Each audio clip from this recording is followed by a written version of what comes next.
Crossing dragon barriers in internation borders. When you cross national and international borders, you are crossing spiritual barriers and frontiers controlled by sirens, mermaids, avatars, grand masters, highlanders. The guardians of the four cardinal points work with the guardians of the continents. The continental guardians work with the regional guardians. The regional guardians work with the national guardians, and these work with the provincial guardians who work with the territorial guardians. The territorial guardians work with the demons who guard the cities, and these work with the demons who guard the streets, and the guardian of the streets work with the demons of the toilet. When you enter a new territory, country, or state, you will be fresh prey. The demons would also see you as an intruder if you are fiery, but as bait if they scan you and find something that resembles their kingdom. Nevertheless, whether they find or not, they will still try to victimize you. When we enter a new territory, we must first bind the powers of the four demons of elements stationed at the four cardinal points.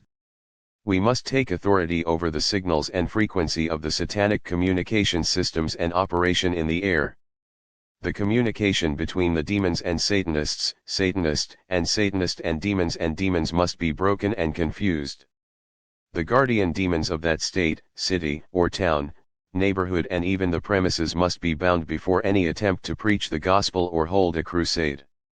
Altars on the ground communicate with altars in the second heaven, therefore, we must block and sever these signals. Operation in dragon territories. To enter in and possess the territory of a dragon through the preaching of the gospel, there are dragons we will encounter.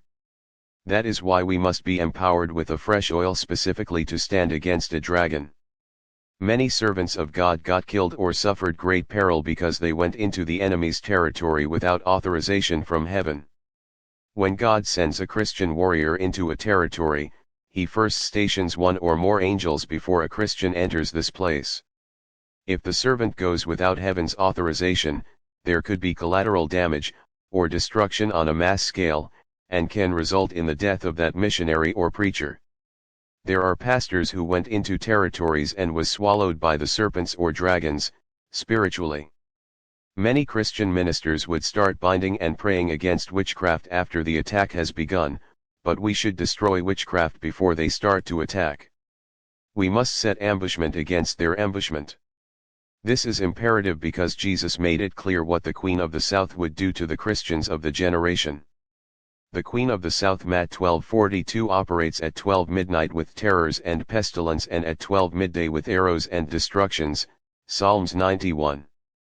12 p.m. is the highest peak of destruction, around which time you will have bloodshed by vehicular accidents, or other forms of accidents including murder, by which means much blood is shed and captured by demons. 12 a.m. midnight is the highest peak of pestilence, around which time infirmity is sown on earth. Note, when people are sleeping in church, it is a spirit of infirmity. The pestilence that is sown on the earth is designed to fill the hospitals, which are medical harvest grounds for blood and souls. People are brought to the hospitals to feed the serpents that control the hospitals. There are great serpents that control hospitals, and therefore the symbol of medical science is two serpents on a winged rod called the caduceus. People who are wearing items that belongs to the marine kingdom without knowing will not be able to fight against sirens and dragons. Many ministers of the gospel would pray against demons to cast them out, but nothing would really happen. Why? Many times, the demon would manifest and react in order to deceive the Christian into thinking that he or she has great anointing over spirits. Then the demon would go back inside into silence, making the minister think that it is out of the person. This is called a deceiving spirit. This is where a demon is making a fool of a gospel minister. If a woman has items that belongs to the dark kingdom such as thongs, string panties, G-strings, strapless thongs, they are wearing a cursed satanic item. If they are wearing clothes and makeup and jewelry that came from the water, they are carrying a curse and cannot destroy demons. This is the reason purity is the platform and foundation of all spiritual life. If God sends us, then He will keep us, but those who were not consecrated for a task that they took up, they will be beaten. Some beatings by demons are more noticeable than others, while some receive emotion, physical or marital wounds. Our weapons to overcome these dragons are the blood of the Lamb and the word of our testimony of salvation in holiness.